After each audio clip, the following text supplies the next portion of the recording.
Europe Matin. Pierre de Villeneuve.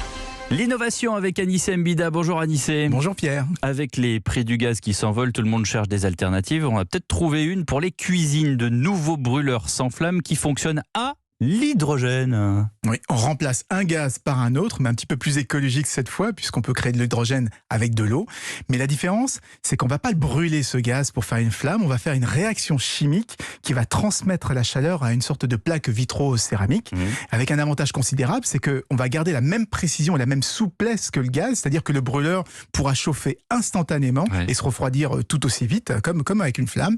Et à l'inverse, comme il n'y a plus de flamme, eh bien on peut descendre à des températures très faibles, tout doucement, chauffer tout doucement, et ce qui est impossible avec les brûleurs traditionnels. Vous savez qu'en cuisine, il y en a beaucoup qui ne jurent que par le gaz, qui ne jurent que par la flamme. Et bien avec ce système, on aura le meilleur des deux mondes. Comment elles vont fonctionner ces gazinières? Il va falloir mettre des bonbonnes d'hydrogène en dessous?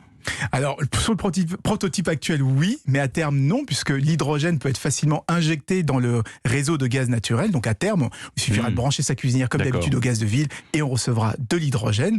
Alors, le système fonctionne aussi avec un mélange 50% hydrogène, 50% gaz naturel. Donc, ça pourrait fonctionner dès aujourd'hui dans les villes qui mélangent déjà l'hydrogène et le gaz dans leur réseau. Ça se fait de plus en plus parce que ça permet aux chaudières à gaz, notamment, de dégager un petit peu moins de CO2 quand la flamme se met en route. Bon, maintenant que vous avez vendu du rêve, elles seront disponibles quand, ces nouvelles gazinières? Alors pour l'instant, les brûleurs fonctionnent à l'état de prototype. Avant la commercialisation, comme on le disait, il va falloir régler les problèmes d'alimentation en hydrogène et surtout les problèmes de sécurité, parce qu'il y a plus de risques avec le méthane qu'avec l'hydrogène. Donc c'est plus un problème d'infrastructure que d'électroménager.